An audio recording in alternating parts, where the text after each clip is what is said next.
All right, thanks a lot, John. My name is Graham Linetto, Alpine Director for Swix, and tonight we're going to be covering, going pretty deep in edge tuning. So we're going to go over a laundry list of how-tos here. So how to read the base bevel, what is base bevel, how to set base bevel, maintain base bevel. We're going to spend a lot of time on base bevel tonight. How the side edge bevel works, how to check side edge bevel, how to set side edge bevel, how to remove the sidewall material, how to shape skis, sharpening by hand, sharpening by machine, and then we'll get into touching up edges as well. And then finally, we're going to talk about adjusting the sharpness for the conditions. All right, before we get started, I just want to make a quick mention about PPE. The last clinic that we did, we took it pretty deep, talked about all the safety requirements, but just make sure that you're wearing the proper safety equipment in the ski room. We always talked about wearing a long sleeve shirt, eye protection, a hat, ventilation or respirator, and some gloves. Tonight, just in order so you can hear me, I'm not going to be wearing all that, but do be safe in the ski room. All right, so we're going to start out with base bevel. And base bevel is going to be the most important aspect of ski tuning, and it's going to control how reactive your skis are. So you can have the best equipment in the world. You can have the best boots. Everything can be perfect. But if your base bevel is set improperly, your skis won't work right. It's where your skis interface with the snow. So base bevel, how it works and how to read it. So base bevel is going to control how quickly your ski will edge. So the flatter the base bevel, the quicker the ski. So too little base bevel will leave the skis feeling railed or overly aggressive, and too much base bevel will leave the skis feeling dead and damp. Once the base bevel's set, don't touch it again.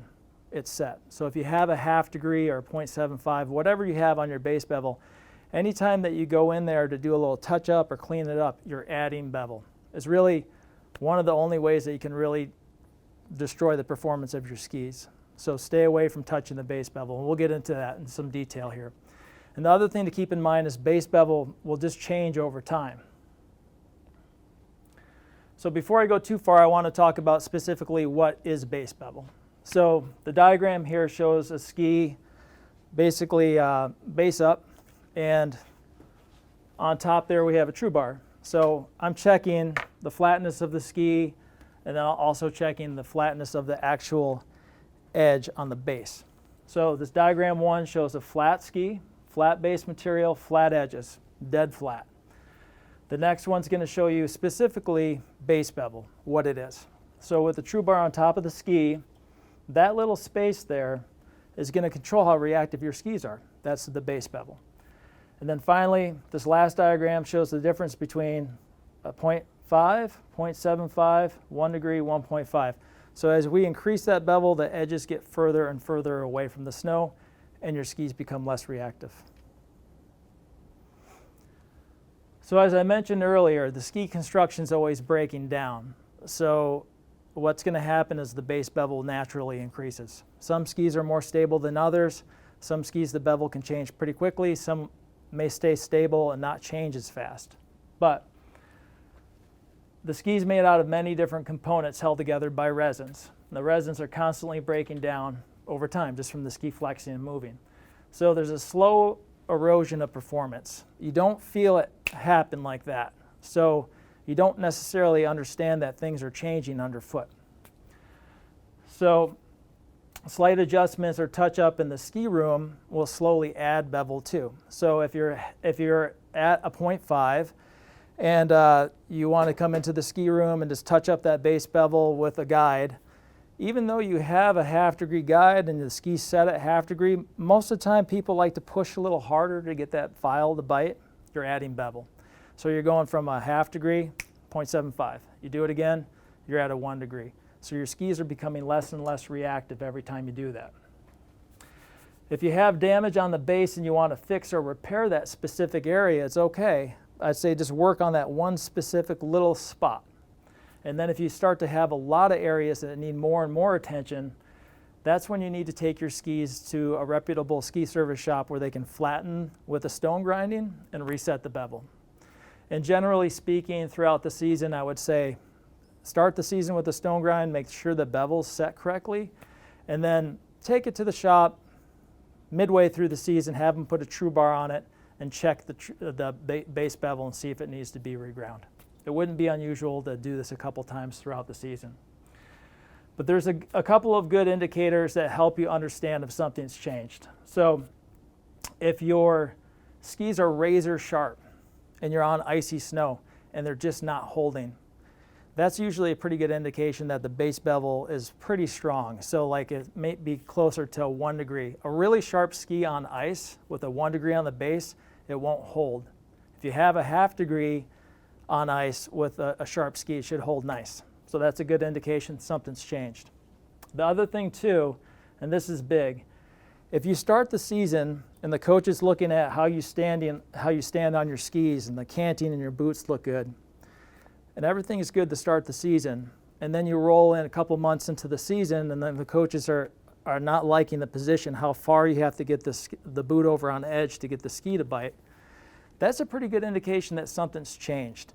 If you didn't change anything in the setup of your boot or the bindings, the interface at the snow, the base bevel is probably increased. So that's a pretty good indication that you need to get your skis checked and reground. All right, so I wanted to use this slide to show you the difference in base bevel, specifically how much you need to angle to get the skis to bite. So a flat base bevel, or like say the skier on the left is at a 1/2 degree, you don't need to create as much angle to get that edge to purchase and start the turn. Things are going to happen faster. The skis are more aggressive. Whereas an increase of base bevel requires more angle to get to edge. So these are pretty extreme examples, but it just gives you an idea of how much further you need to roll the ski up on edge in order to get it to bite, hook up and go.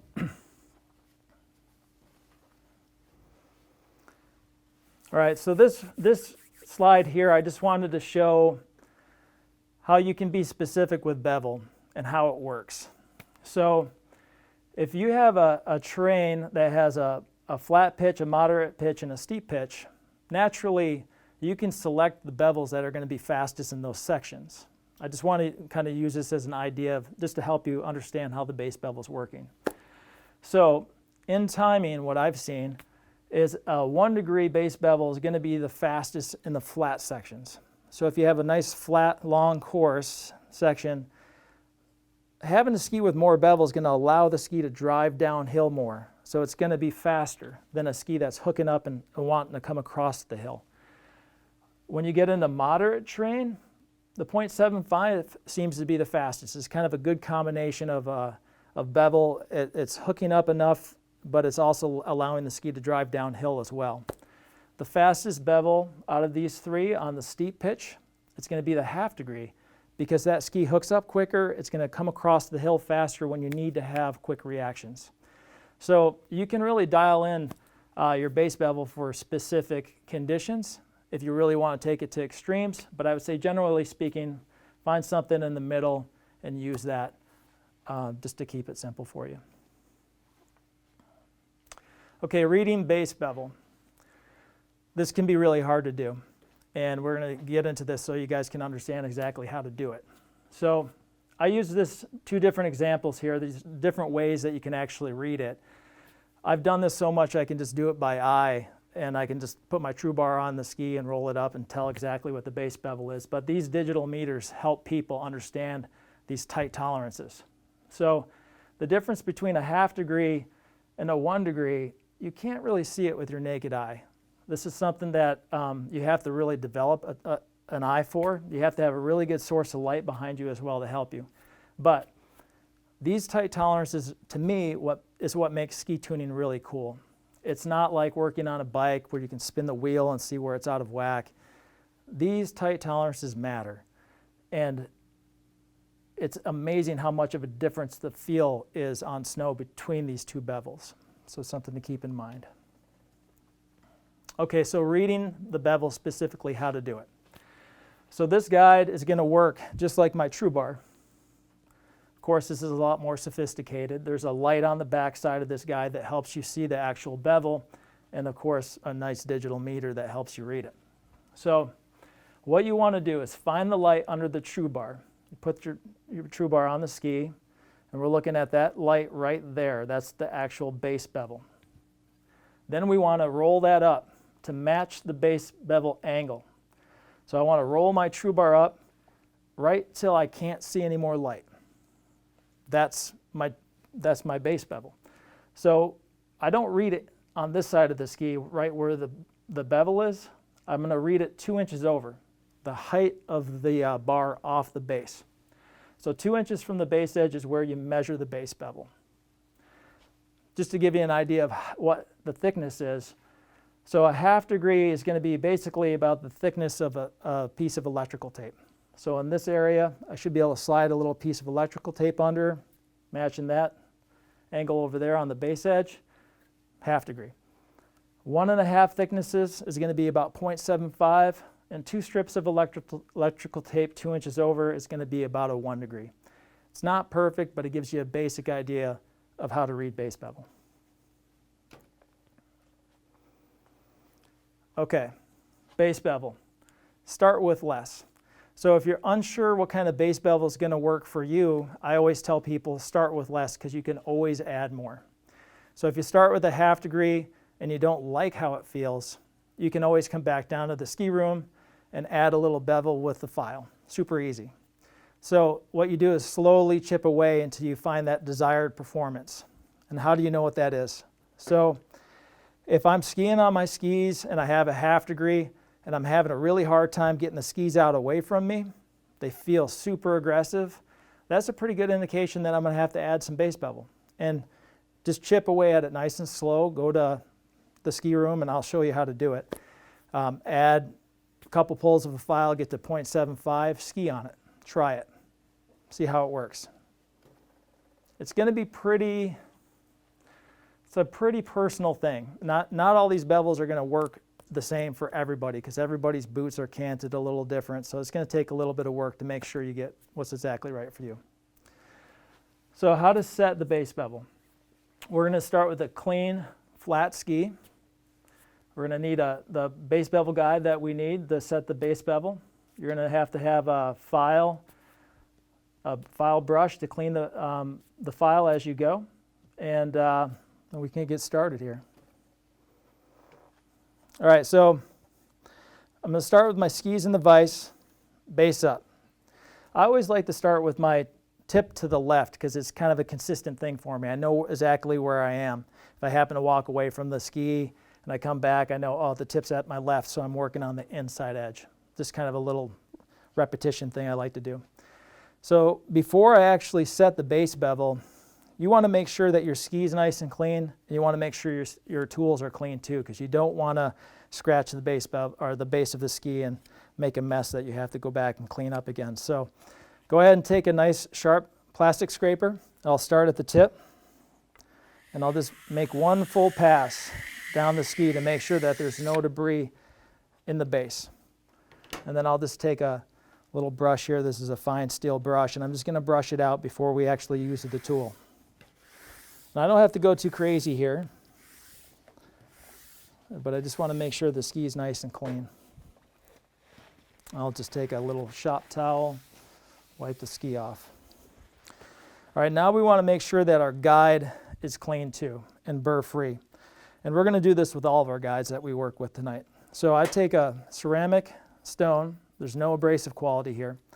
And I'm just going to run it around the sides and the base of this guide. So when I put it on the ski, there's not a burr that's going to scratch up my ski or make damage. The other thing too is if you notice how I have my tools here, everything's base up. You know, you're not leaving your tools laying face down on the table where they could scratch, pick up a burr, damage your skis. So I try to make sure that everything is in a position where it's not going to damage my skis eventually. All right, so with the ski in the vise, I'm going to make sure I put my glove on here. I'm going to be working on the inside edge when I set base bevel. So I'm going to pick my guide, I'm going to put my file in, and I'm always going to be working on that inside edge. And then when I get ready to do the other edge, I'm going to flip the ski around so I can keep the pressures consistent. I'm always going to be setting my bevel on the inside. So I've got my file guide here. I have it a 1/2 degree. I want to make sure I put a nice clean file in there. So I always have a card around to make sure I can clean out the file. Just wipe it down like this. All right, and then we're ready to pull the base bevel. So I looked at this ski beforehand. These are brand new. It's pretty close to a 1/2 degree, but I'm going to make sure it's consistently a 1/2 degree. So I'm going to take this guide, come all the way up to the tip. You can also see that my file is going to be pulling, I'm going to be pulling in this direction. So I have to make sure the tang or the tail of the file is in the back. Somebody told me when I was a kid the tail always follows the dog, and that's kind of stuck with me. So remember, have that tail in the back as you pull that file towards you. All right, so we're going to go right up into the tip, hold it nice and flat, and then I'm just going to do 4 light pressure full length passes. Again, I'm not going to push to make this thing cut. If it's not cutting, it's because there's more bevel than a 1/2 degree. So let the guide do its work, and I'm just going to make 4 passes like that. So I could feel it grabbing right underfoot there, and then the tip.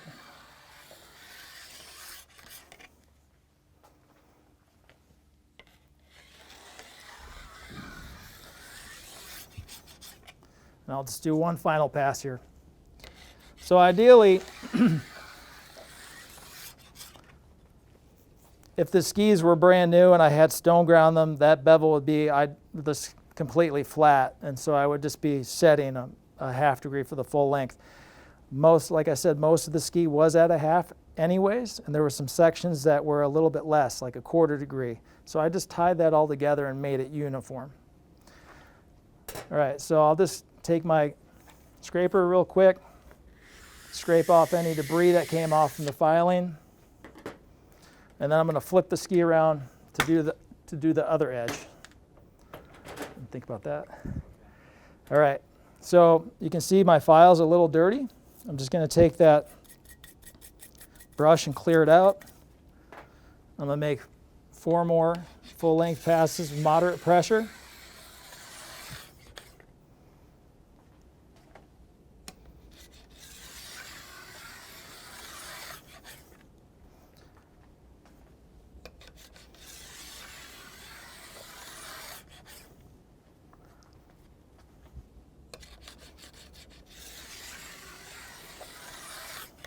Okay, so now I should have a 1/2 degree on my ski, but I'm going to check it. So everything that we're going to double check and make sure that the angle's where we want it. So I'm doing this by hand, and I always want to make sure I have a really great source of light so I can see the bevel. And I can put my true bar on there, and I can roll it up until I can see the thickness of a 1 strip of electrical tape, 2 inches over. We've got a 1/2 degree. So we're good there. All right. So how do you fix it if there's too much bevel? There's really only one way to do it. You can't do it by yourself. You have to take it to a shop to have the skis stone ground, flattened, and then have the base bevel reset. That's why I say if you're not sure, start with less, because you can always add more. But if you have too much, you'll never know what a lesser bevel feels like.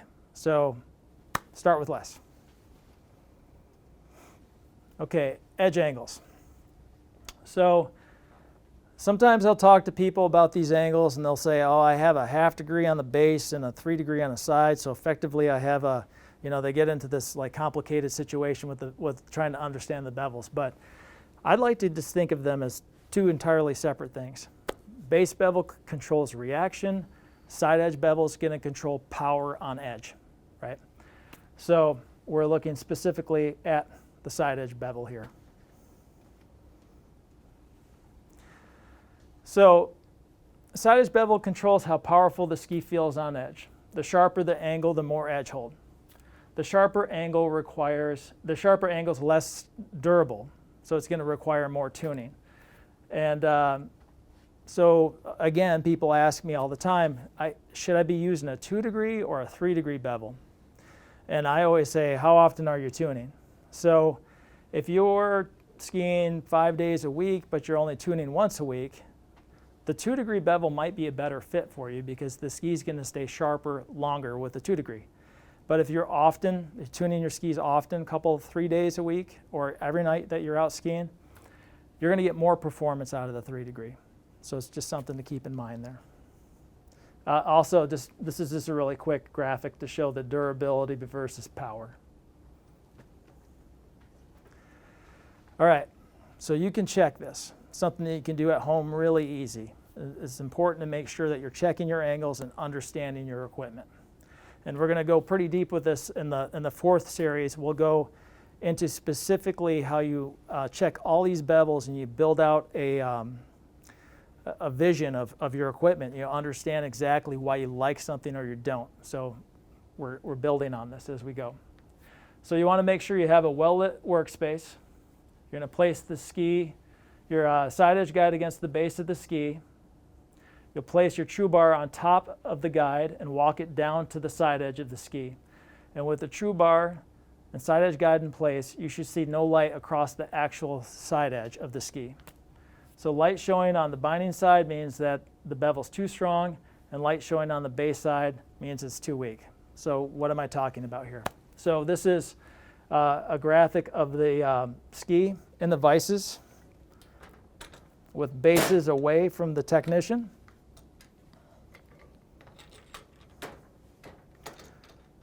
Let me move this around real quick.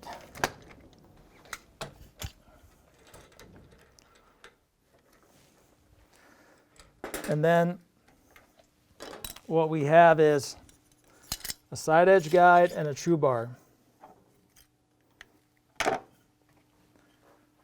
So I take my 3 degree guide and my true bar, and just as I talked about there, I can place that guide right up against the base.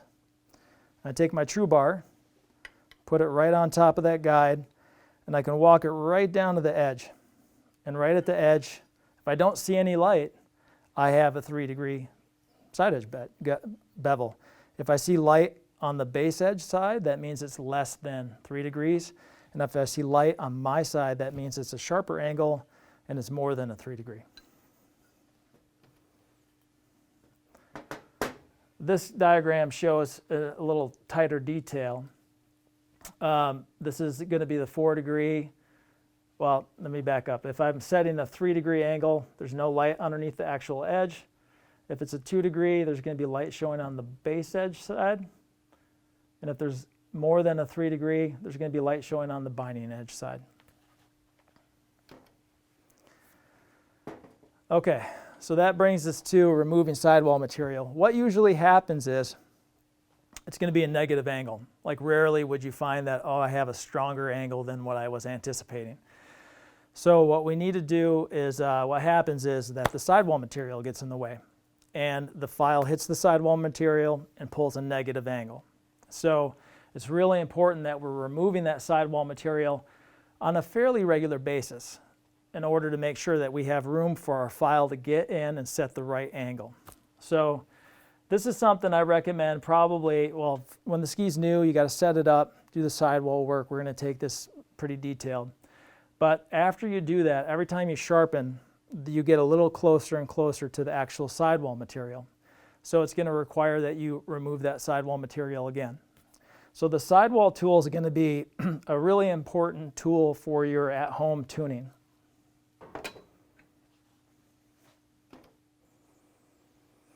Okay, so this is going to be, thanks. This is going to be a little detail of exactly what we're talking about. So this pair of skis is brand new. So from the factory, the sidewall material is going to look very similar to this. So there's your side edge. There's a little bit of sidewall material that basically matches the side edge itself, and then the vertical sidewall material. The tips and tails, they're going to require a little bit more work. From the factory, they have a machine that goes in and sands and builds this taper into the ski, and they have to stop probably for the first 8 or 12 inches and the last 8 or 12 inches. So we have to do a little bit more work in that area to make sure that the sidewall is removed and out of the way. So you can clearly see that if I try to put my file on here, it's going to run right into that sidewall material and I'll pull a negative angle. I'll still be able to get the ski sharp. It just won't be a 3 degree. It'll be a 2 or maybe even a 1 degree. So we want to remove that material, and so we're left with a ski that has a nice clean sidewall, and there's room for my file to get in there and cut. So I just want to show you something really quick here.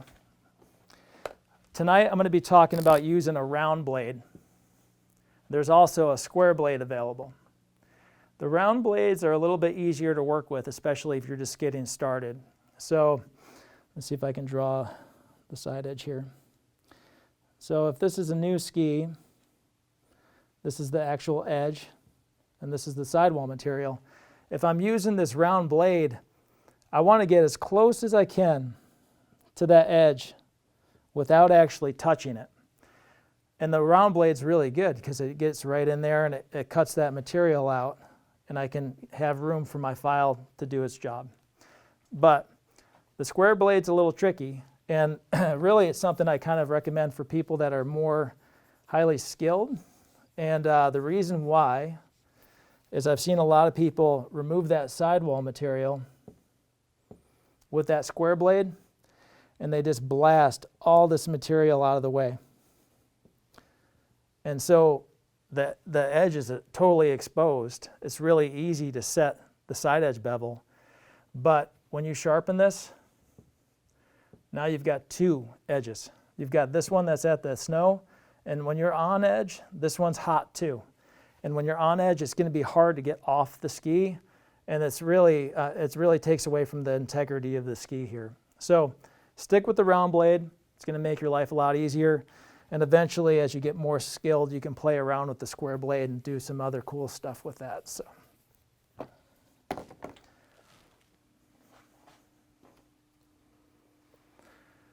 All right, so details of removing the sidewall material and shaping the ski. So I want to talk about this, and then we'll actually get here to the bench and do this process. So in the tips and tails, as I mentioned, they don't really spend much time pulling back that sidewall material, and just leave it up to you. It's your job to make sure that your skis are set up properly. So we're going to do that tonight. So we're going to remove that sidewall material like we talked about, and then in the first 8 or 12 inches, we're going to do something called shaping. And the shaping is going to build a 5 to 7 degree taper into that part of the ski so your file can actually cut. Unfortunately, where the ski gets a little bit more delicate and thin in those areas, my sidewall tool, it just has a difficult time getting into that area and being really effective when I'm trying to pull that sidewall material back. So what I'll do is spend a little bit extra time in that spot with a file, just kind of building a taper in by hand. So the first thing I want to do is set up my tool like I mentioned. So what we're going to do is bounce back and forth. I just want to make sure you can all see this. So I'm going to take my sidewall planer, and there's a lot of different sidewall planers on the market. Swix sells a couple of different ones. This is our World Cup version. It's a little bit more adjustable, and it's made out of metal, so it could last longer. But all of our sidewall tools work great. So you can spin this open, and that adjusts the blade setting. So what I want to do is set this up on the ski, bring that blade right over the top of the edge, as close to the edge as I can without touching the edge, and then lock it in place. We also have a height adjustment here, but right now, because the ski's new, I don't really have to play around with that. Also, I'm not sure how well you can see it, but you can see from the factory that taper gets sanded in, and it disappears right there. So this is the part of the ski where we're going to go in by hand and do a little extra work with the file and recess that material so we have probably a 5 or 7 degree taper built into the sidewall. So it works in 2 ways, right? It helps you set the side edge angle, and you get the proper angle for skiing, But also this material is going to be back and recessed and out of the way. So when your ski's on edge, it knifes and turns through the snow and holds better without that sidewall material hitting the snow and you losing purchase. So I'm going to put this a little bit more vertical. Hopefully you can see what I'm doing. And I'm going to remove that sidewall material. So this ski is really pretty easy. There's a nice hard sidewall material that we're removing. How much do you take off? You want to take off just enough that you can do your work and set the side edge angle. So that's when I'm going to go back with my true bar, put it on the ski, and see that that sidewall material is out of the way, and I can set the right angle here. If you're new to this, work on some skis that you don't care about, some old skis or maybe one of your friend's skis. And we're going to go down the full length of the ski here, removing that material. With thinner skis, you always want to make sure you've got enough room to get past the vices.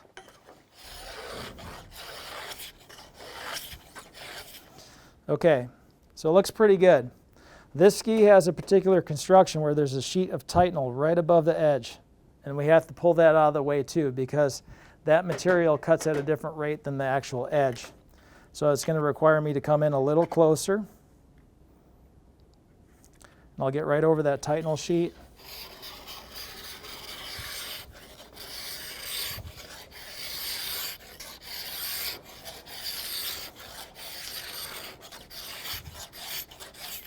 Okay, that's the first step.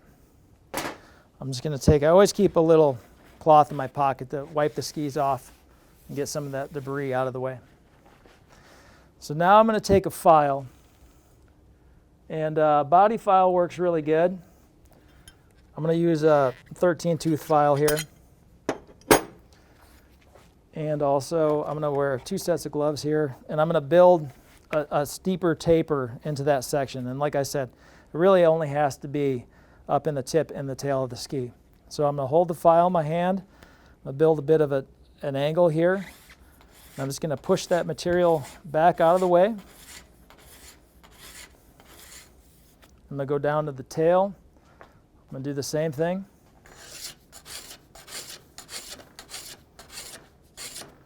And then I'll just double check it with my true bar to make sure that material is recessed and I can get my file guide in there to set the proper angle. We look pretty good. All right, so we're going to move on to the next step here. And this is really a professional finish on the ski that we're going to talk about. And after shaping the ski, we're going to sand the sidewalls to make them nice and smooth.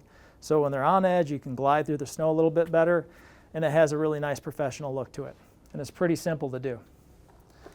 So we're going to take some sandpaper,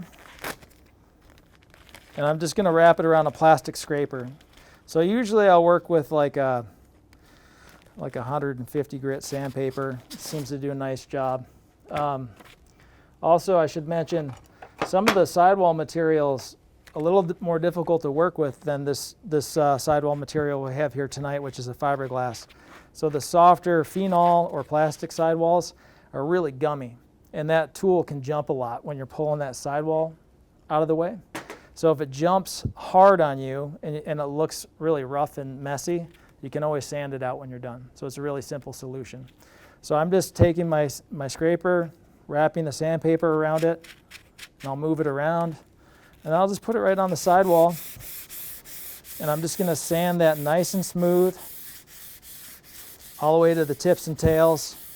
Tie everything together, make it look really professional. And take it right up into the tip. And I just finish on the top sheet. And then we're ready for side edging. So I'm just going to clean off the ski here.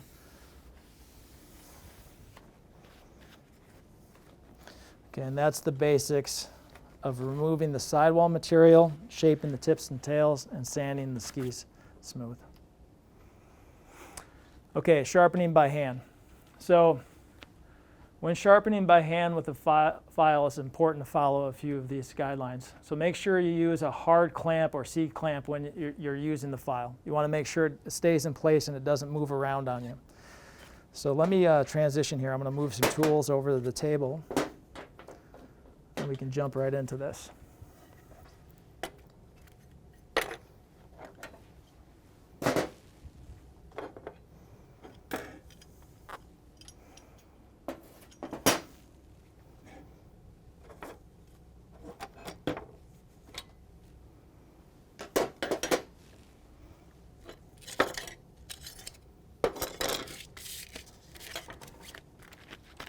All right, I think I have what I need here. All right, so I like to use a really sturdy C-clamp.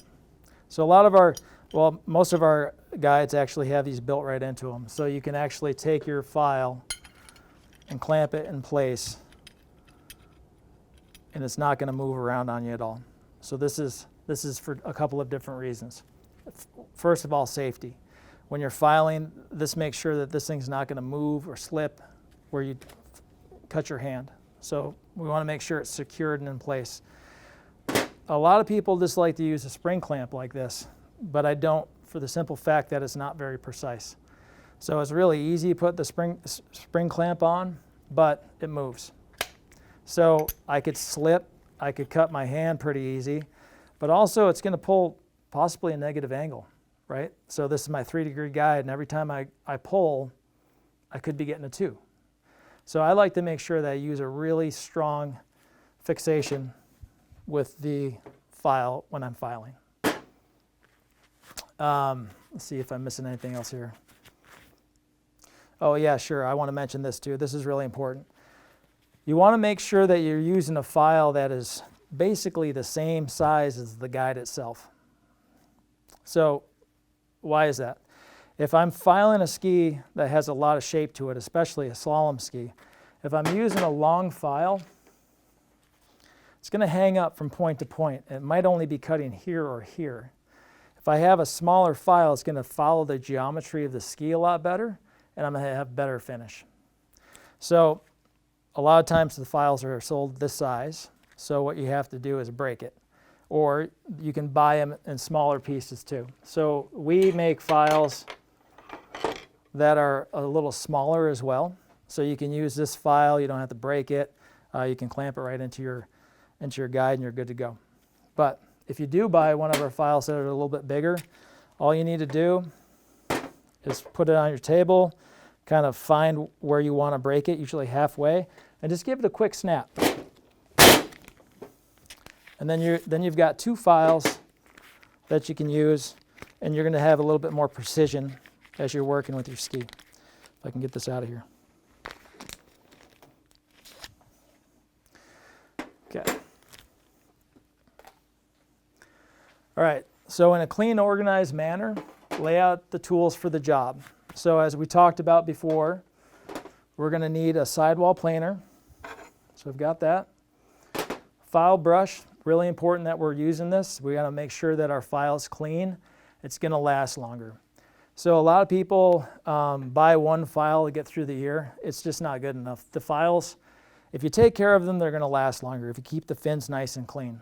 But files, you'll probably get 15, probably 25 to 30 tunes out of a file. So think about how much you're skiing, how much you're tuning. It'll help you buy the right amount of supplies here. Okay, so we got our file brush. I like to use a medium race file, 13 tooth per centimeter. It's a little bit more on the aggressive side, but it does a really nice job of cutting and they last longer. And then when I'm done, we're going to go through a progression of diamond stones and clean everything up anyways. So it works well for me and I recommend it.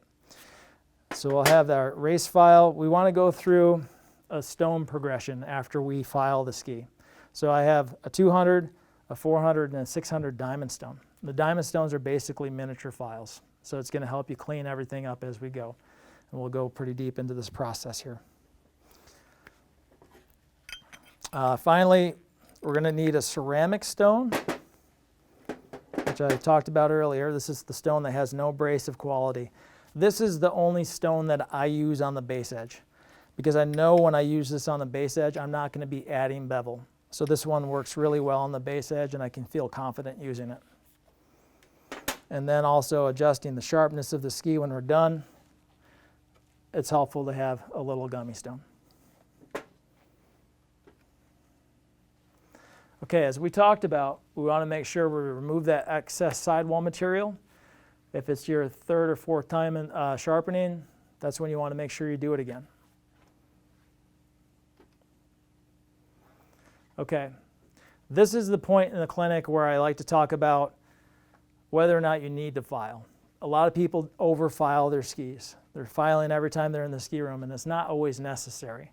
So what you want to do is, what I do is I use a plastic scraper, and I just check the sharpness. So I'll take my plastic scraper, walk it over to the ski, and if it's pulling scraper off with ease, the full length of the ski, they're still pretty sharp. And I don't really need to go through a sharpening with a file. I could jump right to my diamond stones, which we'll go through the progression here. Also, before we start sharpening, we want to just take our 200 diamond stone, was the most aggressive that we're going to be working with here tonight. We want to prep the edge before we actually sharpen. So if you had been out skiing and you hit a rock, it creates heat, which case hardens the edge, and the file won't cut through that very easy. So you have to kind of do an initial prep on the edge to make it so it's easier to file. So we're going to take our diamond stone and clean up the edge first. But before we do that, as we always do, we're going to take our ceramic stone and just run around the edges of the guide.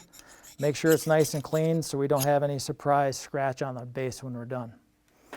So I'm going to take this. I know the sidewall material has been pulled back and out of the way. I'm just going to take this diamond stone.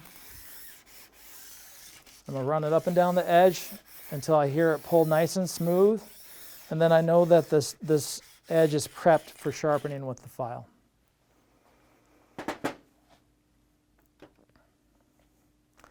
Okay, using the medium race file with the clamp, you want to start in the tip or tail. It doesn't matter. We're gonna be sharpening from both sides. Like, as I mentioned, we're gonna go through and clean everything up with the diamond stones after we file.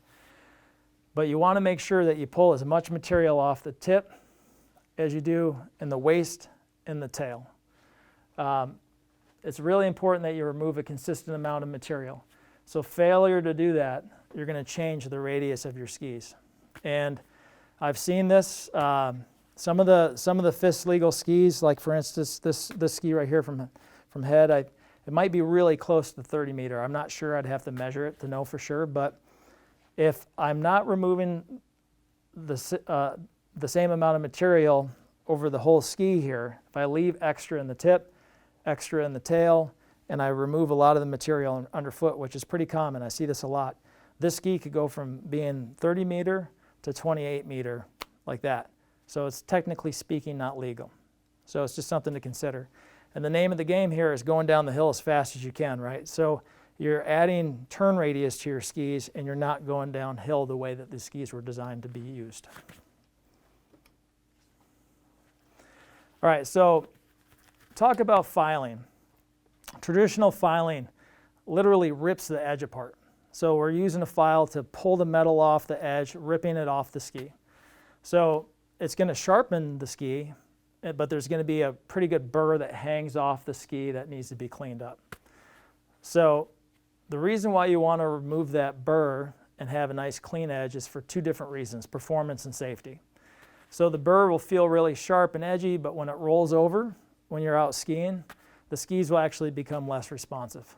It feels really good in the ski room, and maybe the first couple turns feel good, but actually it's like less, you're going to get less performance out of the edge like that.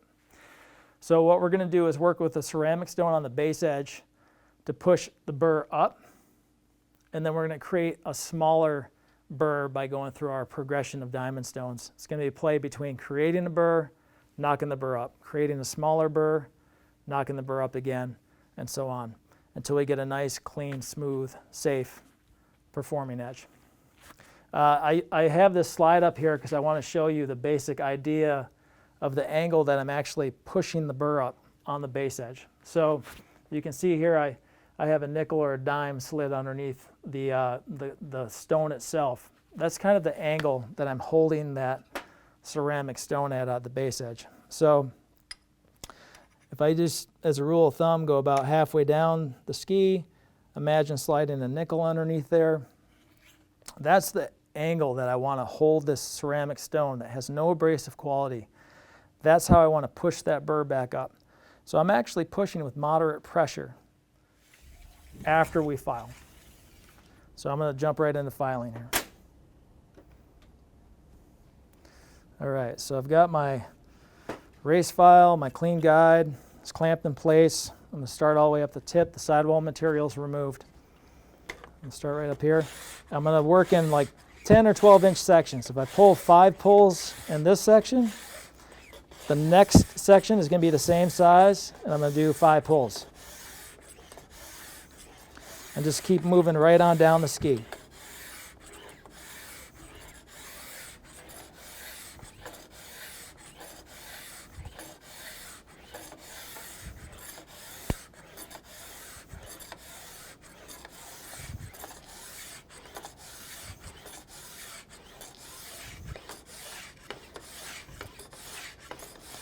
Okay, so I'm going to take my shop towel, clean off that edge, and then I always double check my angle. I want to make sure it's correct. So I'll take my 3-degree guide, my true bar, I'm going to check it in 3 spots.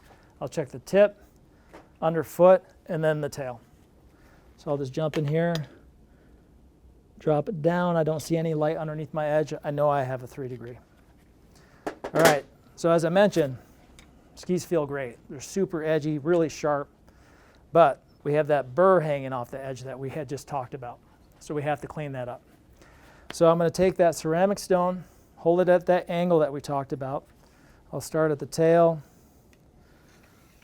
and push that burr up and come back down to the tail. Okay, now the skis don't feel as good. They feel less sharp. So this is where we're going to go through and jump into our diamond stones. 200, 400, 600. We're going to create a smaller, smoother burr. Okay. Now suddenly the skis feel awesome, super sharp. I'm going to keep going. So I like to use 3 different diamond stones, but I know some people that will go through a progression of 8 stones. 3 to me seems pretty fair. I feel like anything beyond that's kind of diminishing returns. But we'll just keep going back and forth in this process. With the diamond stones, I'm pretty comfortable using the spring clamps because there's not a lot of movement or pressure here. I'm letting the guide and the stone do its work. Okay, I'm going to finish on the base edge. And then I'm going right to my fine or my 600. I have these set up with all different guides so I don't have to jump back and forth. It saves me a lot of time. So as you build your quiver, hold on to your old guides and use them for your diamond stone progression. Okay. And I'll do one really nice light pass on the base edge. And now the skis are nice and sharp, and they're nice and smooth. So I can feel it this way, nice and smooth, but they're really sharp still. Okay, so as I mentioned, I like to leave the skis generically sharp in the ski room. I want them pretty sharp. I don't want to make any adjustments to the sharpness here because when I get out on the hill or for the race, I might find it's really icy. I leave them as is. Or if it's like a dry, grippy snow, I might make an adjustment to the sharpness, but we'll get into that in more detail. All right, so that brings us to machine sharpening. And this is a tool for us that's been really successful called the Evo. And the Evo is a machine that will sharpen, it will hone and polish the edge to sharp, rather than the old technique of using the file, which, as we mentioned, literally rips the edges apart. So the Evo uses a self-adjusting disc, and it follows the contour of the ski edge. It only does side edge, and that's all you should be working on anyways. So it does anywhere from 0 degree to 5 degree, and it's just indexed right on the back of the Evo. You pick the angle that you want, snap it in place. Very simple to use. You can adjust the aggression of the machine by swapping out the discs. So the Evo comes with a fine disc, but we also have coarse, medium, fine, and extra fine. So, as mentioned, it comes with the fine. I usually use the medium for really icy conditions. I might use the fine for dry, grippy snow. A lot of times I'll use the extra fine, kind of to replace my diamond stone progression. And the coarse is for maybe setting up some new skis that you really have to do a lot of work to get the angle set. The coolest feature about the Evo, and this is pretty unique to the Evo, there's not a lot of machines that do this. It's going to cut or hone the edge as it's sweeping up. So a lot of the machines sweep down like that. They don't necessarily leave a burr, but they leave a really hot edge that's going to require some adjustment. The Evo is going to spin up the edge, so it's not going to do that. And you can really sharpen right off this machine and go ski. So it saves a lot of time. Okay, so the way it's working is, as I mentioned, this disc is going to float along the edge. So there's no difficult setup, very easy to use. And this disc is going to be spinning at about 10,500 RPMs. So it's going to polish that edge to sharpness. The result's a really smooth, sharp edge that's slightly hardened. So the hardening is going to make it so your edges stay sharper longer while you're skiing. And of course, as I mentioned, the disc is sweeping up, so it saves you a lot of time and cleanup when you're done. Okay, getting started with the Evo, we're actually going to sharpen the ski with it. You're going to want to wear some respiratory protection. As we're sharpening with the Evo, it does create a little bit of metal dust, so we're going to follow the PPE guidelines that we've talked about. And just so you can hear me, I'm going to wear this mask here. But it's always good to wear a really high quality respirator in the ski room and make sure that people around you are doing the same. So once again, in a clean, organized manner, we want to set up for tuning. And I'm going to kind of make an adjustment here.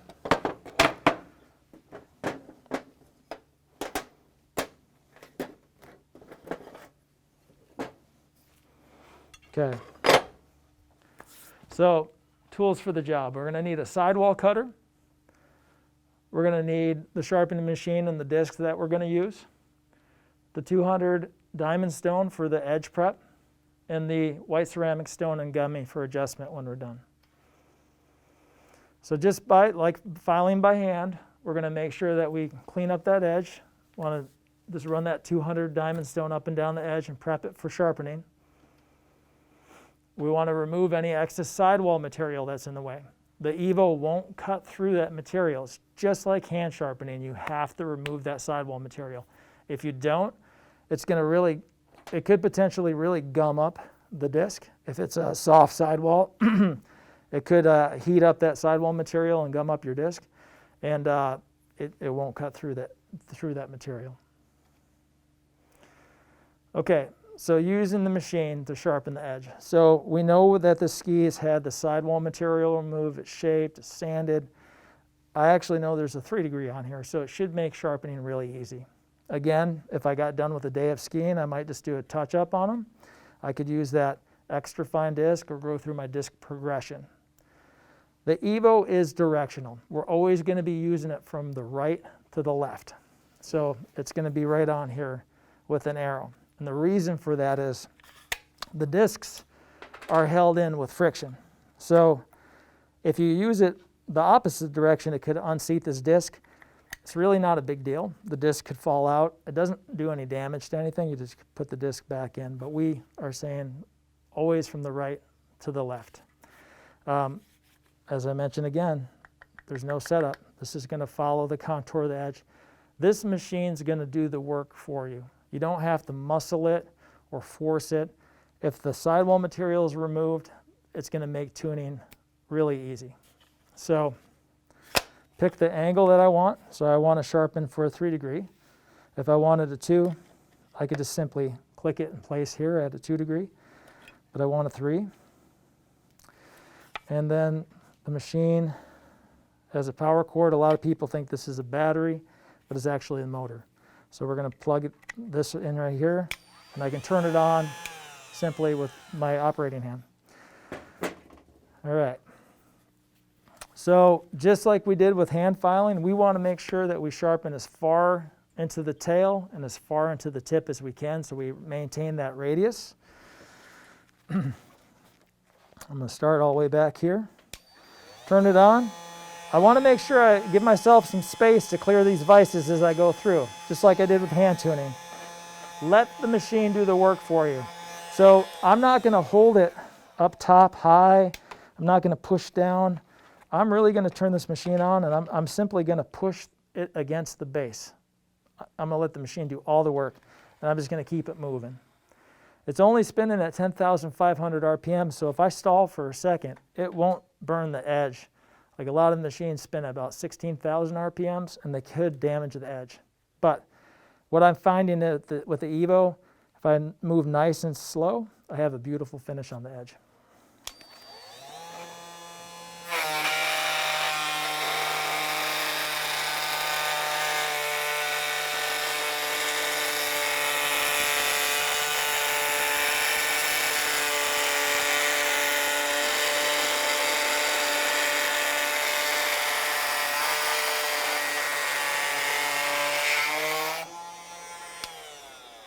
Okay, so this ski's sharp, and it's at a 3 degree.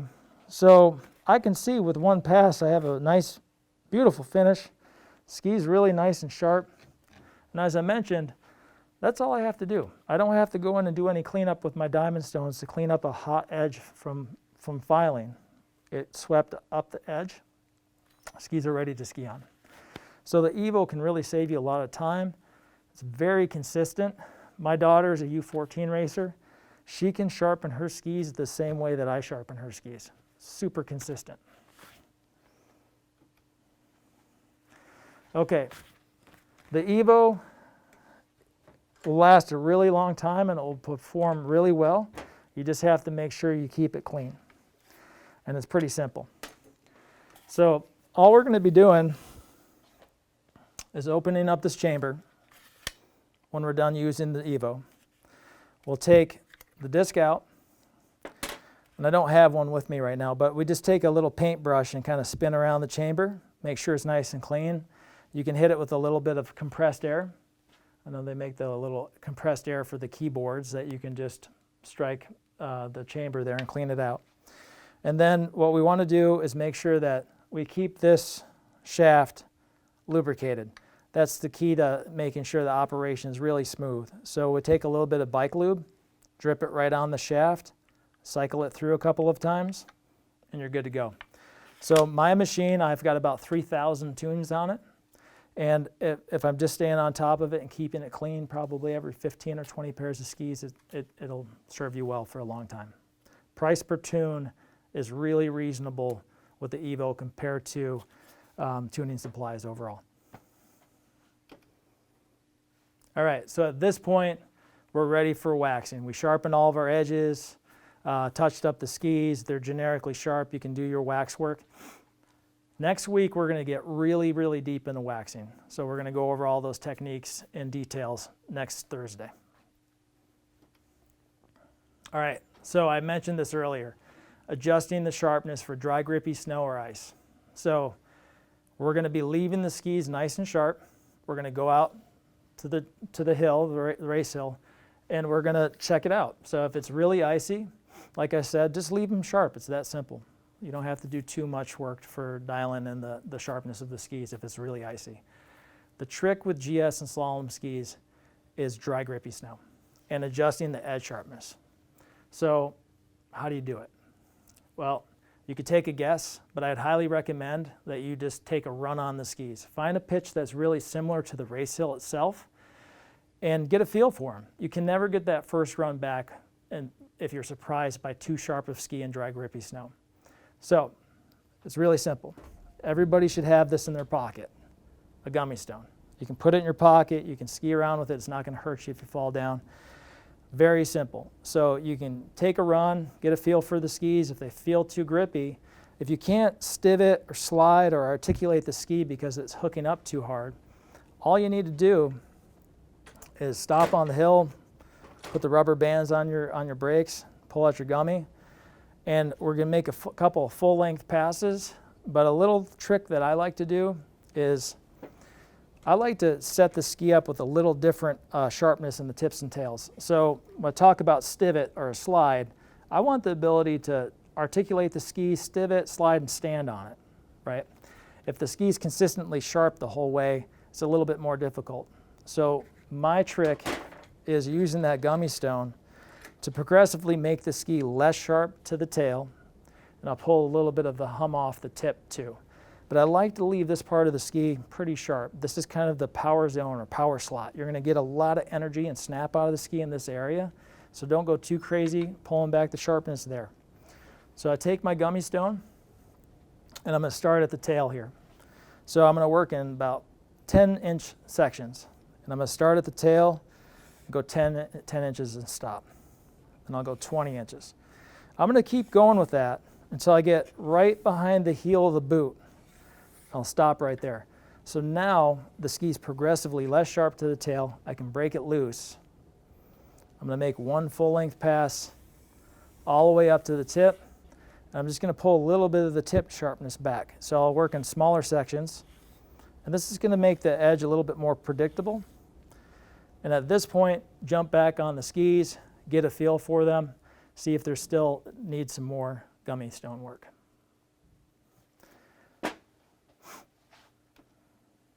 Okay, so that's edge tuning. We're going to answer some questions here before we wrap it up for the night. If you have any other questions, you can contact us by email too.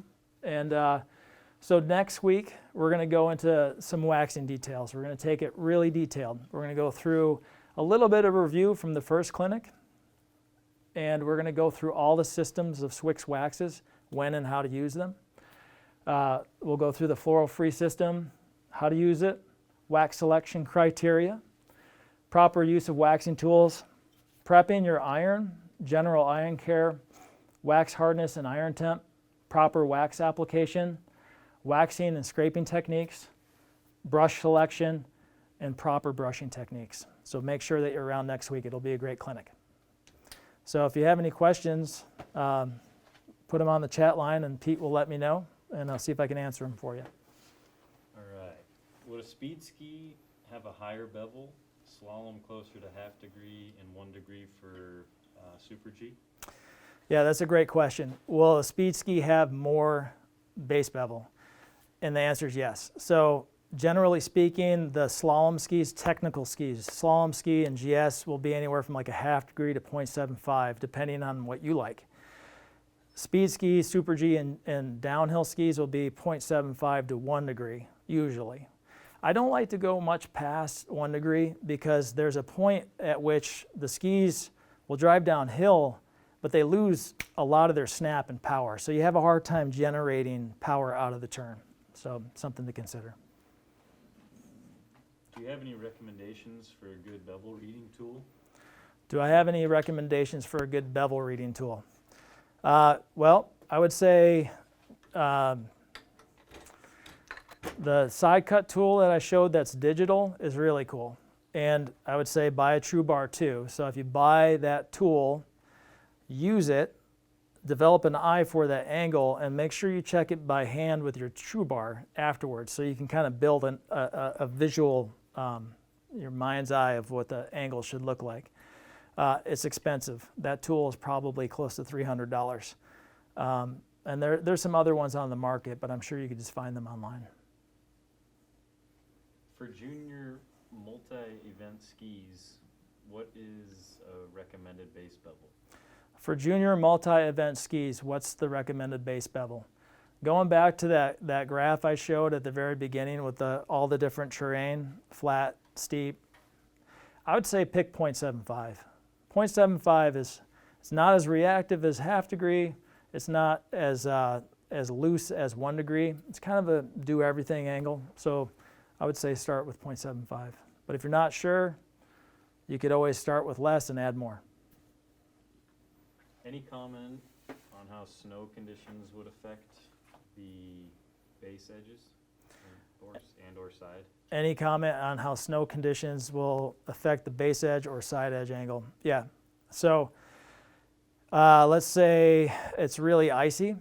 If it's really aggressive icy conditions, your edge is going to become dull faster. So in extreme conditions, if you're using a 4 degree, for instance, for slalom, you might find that you only get a couple of runs before that edge rolls over. A lot of times if you're running like a really aggressive angle, like a 4 degree for slalom skis, you're probably going to need a couple pairs of skis on the hill to make sure the ski is performing properly. If it's dry, grippy snow, the angle won't be affected as much. So you could go out skiing one day in dry, grippy snow, get back to the ski room, take 4 runs, and find, oh, my skis are pretty sharp still. I don't need to sharpen them. But you could go out in icy conditions, take the same amount of runs, and find that you need to sharpen. What base bevel are FIS and World Cup racers generally using for slalom, GS, Super G, downhill? What base bevel are FIS and World Cup skiers using for slalom, GS, Super G, and downhill? At the highest levels, it gets really technical, and you could take it pretty deep, but it's highly personal. So I know some speed racers that use 1.5 degrees of base bevel. I know some that use 0.75. A lot of this is going to depend on how you stand in your boots, the actual skis that you're using. There's a lot of work and testing that goes into finding the best combination for what works for you specifically as an athlete. So it's not a real cut and dry answer, but I would say in general, it's 0.5 degree for slalom, maybe even less. GS skis would be about 0.5 degree to 0.75. Super G skis, 0.75 to 1. And downhill skis are like probably 1 to 1.5 maximum. When you were filing the base, you started and ended with a repetitive motion. Do you need more filing at the tip and tail? That's a good question. Do you need more filing setting base bevel in the tip and tail? Yeah, when I went into those sections, I gave it a little extra because it's a harder spot to get the file in and hold it. It's the tips and tails are tricky, whether or not you're setting base bevel or you're setting side edge bevel. You have to be a little bit more careful. So I was giving it a little extra. And that being said too, sometimes it's nice to add a little bit of extra bevel in the tips and tails because it helps the ski kind of roll smoothly in and out of the turn.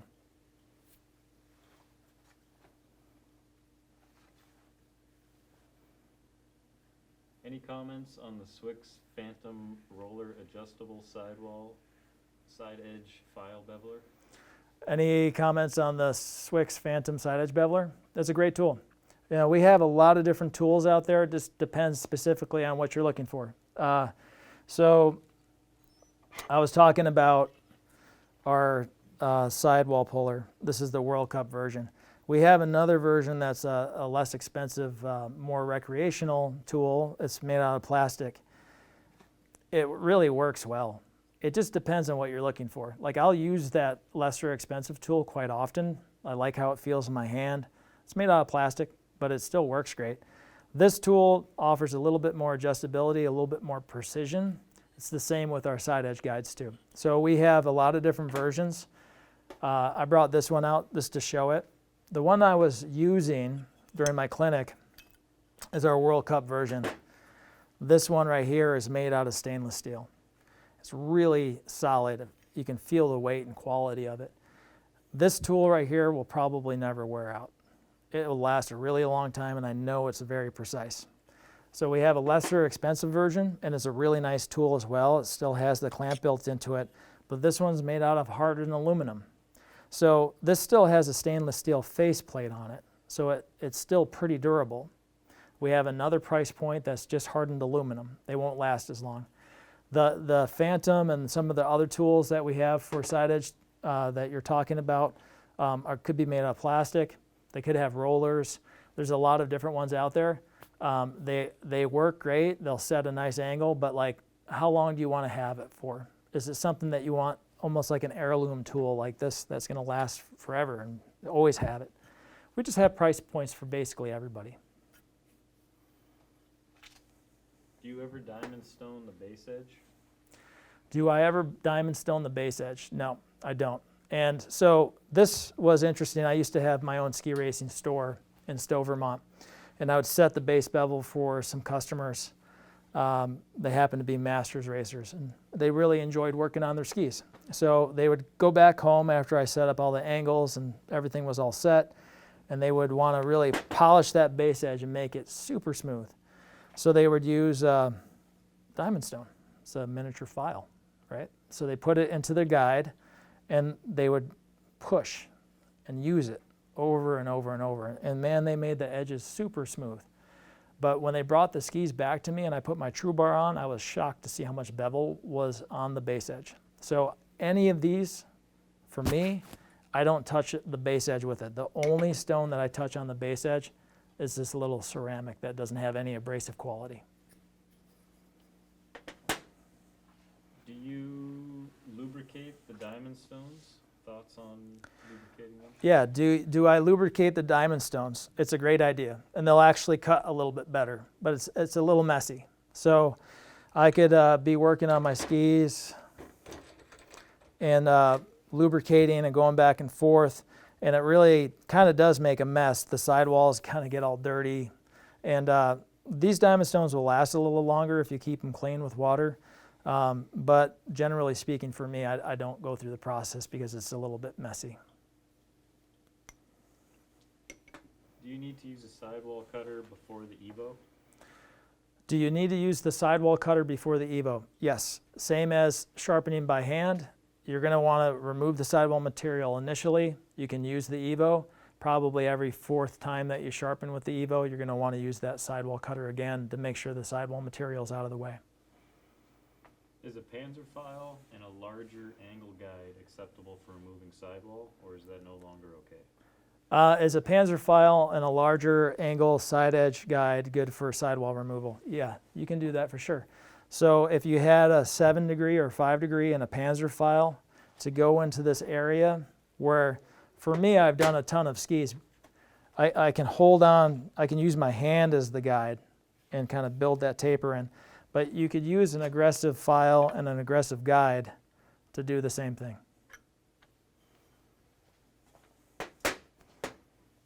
Is there a need to knock down burrs after using the Evo? Is there a need to knock down burrs after using the Evo? The Evo isn't creating any burrs, so we don't have to go back and do that at all. We've got a really cool video online. If you type in Evo edger, there's 2 videos. There's one for cleaning and there's one for how to use the Evo. Basically what I showed you tonight, but it's 2 videos with me that you can check out if you want more detail with it. No, you don't have to do that. You can ski on it right off the discs, which is great, but I do recommend using the diamond stone to prep the edge before you use the Evo, so there isn't any. The Evo is going to cut hardened material, no problem, but if there's a big burr and my disc hits that burr, it could damage my disc. So I just like to clean that edge just to make sure my discs don't get damaged and they last longer. What are World Cup techs using? Hand filing or power sharpeners? What are World techs using? Hand sharpening or power sharpening?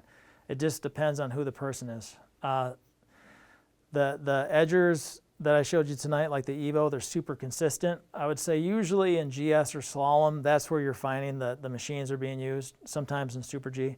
It depends on how aggressive the skier is. A lot of guys or technicians will use hand filing for speed events because they might want a ski that's a little less sharp or not as honed as by the machine. But for me, I pretty much use the machine all the time. I hardly ever file by hand anymore. How often should I hand file? How often should I hand file? You should check the sharpness of your skis after you ski. If they're sharp, make sure you hand file. If they're sharp, all you have to do is go through your diamond stones. If they're dull, go through the sharpening progression. Will you go over paste wax versus hot wax? When we go through the waxing, we're going to do 2 different sessions, really. So next week, we're going to go really deep into using the system and ironing in waxes, using paraffins, block waxes. The last clinic that we're going to do one on Thursday next week, and then the following and last one, the 4th series, is going to be on Friday, so this is the day after. That one's going to be pretty fun. I'm pretty excited about it, and that's more of like race day setup. So that's when we're going to get into applying liquids, applying blocks, and applying powders. So we'll talk more about that on the 4th clinic on next Friday. So yeah, we'll cover it, but you have to do both the clinics. Okay, we got an interesting one here. This may be outside the scope of what you do. Do you have any thought about working with magnet traction edges on snowboards? So I used to own a ski service shop in Stowe, Vermont, and we did a lot of boards for the national team, snowboard team. And some of the boards that came through had magnet traction, and they were really, really hard to work on. And I don't think they're really designed to be sharpened that very often because the aggression's kind of built into the shape. So, I talked about using a smaller file to kind of follow the contour of the edge. The magnet traction's got a lot of contour. So I broke a file. It was about that big, so I could file the edge and follow the contour. It was really difficult, and but I think it worked. So I do have some experience with the magnet traction. What bevels do you recommend for freeride skis? What bevels do I recommend for freeride skis? So it'd be freeride and snowboard, and usually the bevels are just less aggressive. So on the base edge, it'd be 0.75 to 1 degree, maybe a little bit more. The side edge bevels, from what I've seen for like snowboard cross or park and pipe guys, like 1 to 2 degree on the side, depending on how aggressive you like your skis and how often you're tuning. Pros and cons of chromed versus non-chromed files. Pros and cons of chromed versus non-chromed files. Chrome files last longer. They've been chromed. There's a hardening process to that, so they're going to be more expensive. They'll last longer. They're usually a little bit more precise too. So the higher quality files, when you spend the money on a higher quality file, what are you buying? You're buying precision. So you're buying a file, when I look down it, is straight. You're buying a file that's harder, that's going to last longer. If I buy a less expensive file, it won't have the finishing that the more expensive files have, so they won't last as long. And there's a good chance when I look down it, it's not straight or not as straight. So you buy strength and quality with the chrome file. I've always wet my diamond or my stones. Is this wrong? Evo is always dry, question mark? I've always wet my diamond stones. Yes, you can definitely do that. I don't, because it makes the sidewalls really messy. And one thing I'll say about the diamond stones is they don't last super long. Most of the time, people use these way too long. And I would say, just look at them. If you're keeping them wet, they'll last a little bit longer. Where I was going with that is I don't buy these all the time. I work for Swix, so I'm not buying them like you guys do. But it will last a little bit longer if you put some water on there. But look closely. It's like sandpaper. It's an aggressive finish. So if you're unsure if it's still good, just look at it and see if you can still see that aggressive finish. If you can't, it's time to replace them. What are recommended base and side bevels for an all-mountain ski for an advanced skier? What are recommended recreational bevels for a strong skier? It depends on what kind of skiing you like to do. If you have a recreational ski and you like to ski on piste, you're on groomers most of the time, I say you could probably run a more aggressive setup. It might be more fun, right? So you could do 0.75 or 2 degree on the side edge. Depends on how much you're tuning and how much you ski too. If I'm skiing in the woods, I like to ski off-piste, but I have like a performance ski. I'll want something that I can slide and stivot. I'll set it up less aggressively, maybe a 1 degree on the base, 1 to 2 on the side. Also regionally, it depends. Like you could live in the east here, we have a lot of ice. So I want something that's gonna hold and really perform in ice. When I lived in Utah, I liked something that was like less aggressive, so I used a 1 and a 1. So it just really depends on where you are too. Do wider edges, like 2.5 millimeters, influence tuning? Do wider edges influence tuning? Yes. Yeah, so setting the base bevel with wider edges is going to be more difficult. There's more material to remove. It's a lot more difficult.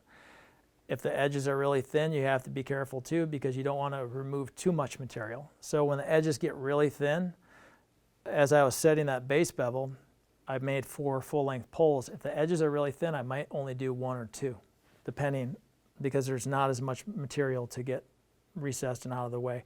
Plus, the skis become less aggressive when the ski's edge is thinner. So a lot of speed skis, I know technicians will set the ski up, they'll file them and take a lot of life out of the ski because they don't want the ski to be overly aggressive on edge.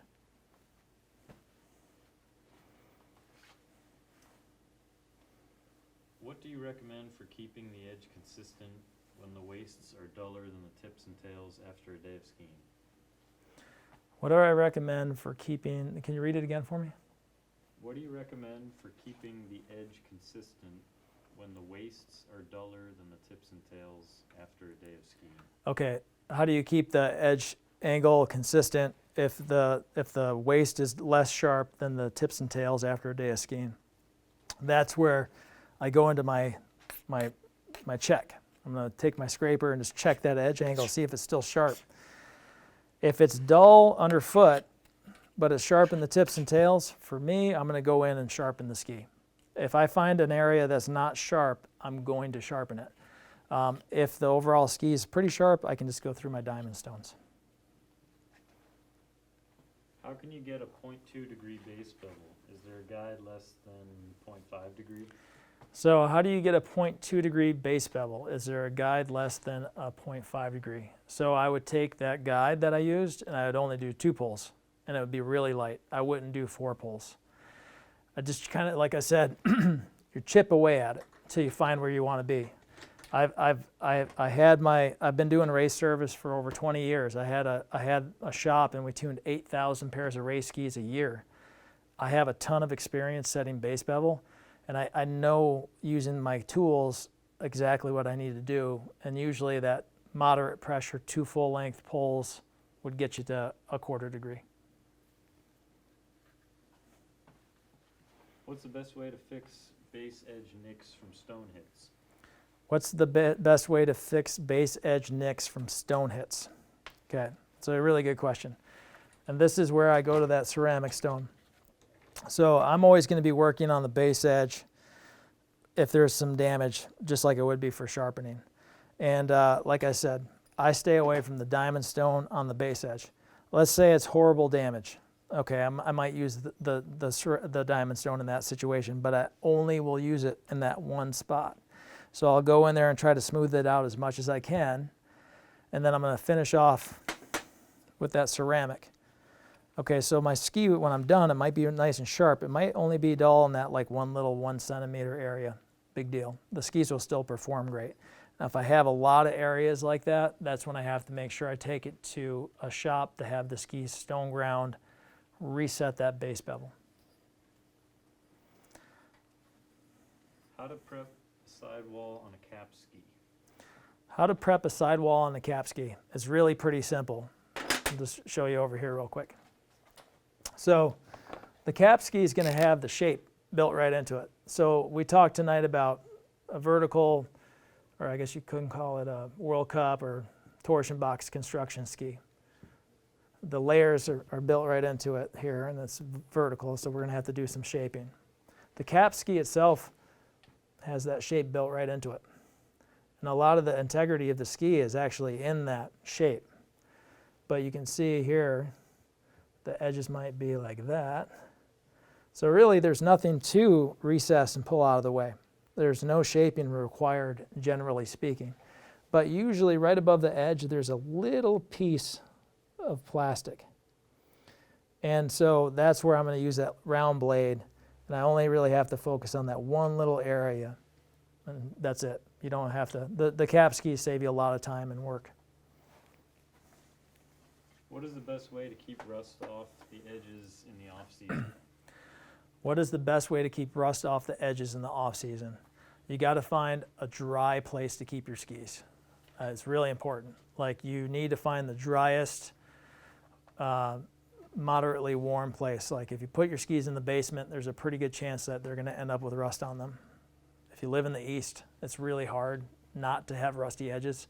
If you live in Utah, maybe it's not big of a deal. But I would say, like, if you had some space in your garage, like if you could put them high in your garage where it's nice and dry, it's probably the best place to do it.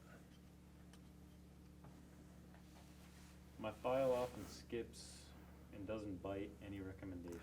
My file often skips and doesn't bite. Any recommendations? Buy a new file. Remove that sidewall material that might be part of it. Prep the edge beforehand with the diamond stone to make sure there isn't a case of hardening there. That would make your file skip. Make sure you clamp your file in place with a nice strong clamp, and that should do it. If that doesn't work, you do need to buy a new file. Can you use both the file and the Evo? Because I see my coach first file manually and then with the machine. Can you use the file first and then the Evo? Yeah, of course you can. You're just taking more material off the ski. Some of the machines, most of the machines I should say, have a really hard time getting into the tips and tails. What's cool about the Evo is it's so small, I can get right into those areas with ease. So I can make sure I maintain the turn radius of the ski. If you don't do that with some of the machines, you're going to change the turn radius. So if you're using, I don't know, any of the other machines, there's only a couple of them I know of that get right into the tips and tails like the Evo. But there was a racer years ago I was working with, and we went to World Juniors, and he had been using a machine, and he was sharpening them himself, and he was doing a good job. At World Juniors, they'll actually check to see what the turn radius is. They'll check right when the race is done. So it's important as a technician that you check this out. And we're going to go over all this detail in the last clinic next Friday. We're going to show you how to measure your turn radius, track all this information on your skis, build that picture that we talked about. So what ended up happening was his machine wouldn't get into these areas, which requires you to go through and hand tune those areas to maintain the turn radius. So when I went through and did the check at the time, 35 meter was the standard for GS. When I measured his skis, they were 32 meter because he hadn't been tuning this area, which you can do really easy with the Evo. So it required me to go in here and do extra work by hand and whittle these down. I actually used the Evo. I did 60 passes with the Evo on each of these sections to get the ski back to 35 meter. So it's just something to keep in mind. Yeah, someone asked for a disaster story and tuning on the your World Cup experience, so we'll count that one as the disaster story. I've got a good one actually, my disaster story with tuning from my World Cup days. And this goes back to the last thing we talked about. My disaster story was dry, grippy snow. So I was at working with a skier before there was a World Cups in Park City, and it was a warm-up race in Colorado at Winter Park. Super dry, grippy snow. And the athlete I worked with, I had the skis too sharp. It was slalom. She told me after the race. And I talked to the head coach about it, and he said, "Oh, she's crazy. The skis were fine." Okay. So I ended up staying with this guy. I was rooming with him, and I after working on the skis all day long in the ski room, I went back to my room. He was on the phone with the head guy from the U.S. ski team, and I heard him say, "Graham made the skis too sharp." So I thought to myself, I never want to have that happen again. And that's when I started asking her to take a warm-up on the skis. I follow her around. I'd find that pitch that was similar to the race hill, and she'd give me feedback. These skis are too sharp or not sharp enough. It was never not sharp enough. They're just too sharp. So I'd make adjustments on the hill, and I never once had another problem with ski sharpness, and it was great. So that's my disaster story, but it's helpful. You can't ever get that first run back, so make sure you ski on your skis to get a feel for it. You can always freshen up your wax before your race run.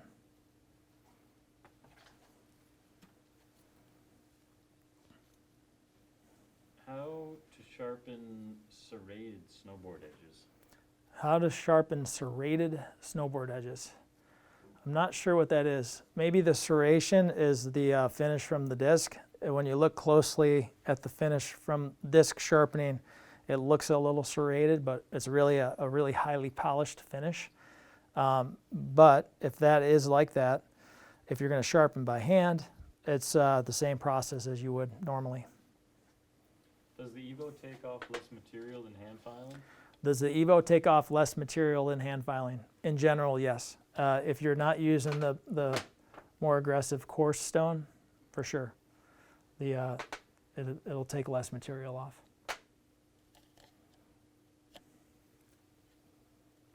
Is it okay to tune my skis in the apartment if you don't have a garage or something similar? Is it okay to tune your skis in an apartment? Yeah, I would say so. I would just make sure that you put down a tarp so that you can make clean up a little bit easier. And yeah, I would say like try to maybe put something up around you so you can keep the dust contained. But I would say like there's no real reason why you can't do it. How to clean Evo discs? How to clean Evo discs. This is the great thing. You don't have to. So they stay clean. As long as you're removing that sidewall material, the discs are going to stay nice and clean.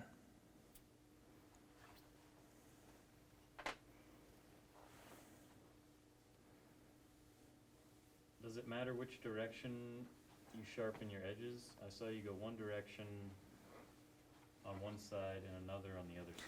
Does it matter which direction you sharpen your edges? No, not really, because we're going to go through that diamond stone progression afterwards, and it kind of ties everything together. So you can pull always from tip to tail, but it requires you to be able to pull with your right hand and your left hand. So if I'm going to pull from the tip on this side, I have to do it right-handed. If I want to pull from the tip on the other side, I have to do it left-handed. So you can do it, but it's not easy to be able to do it like that. How long do the Evo discs last? The Evo discs, how long do they last? You're going to get about 75 to 100 tunes out of one of the discs.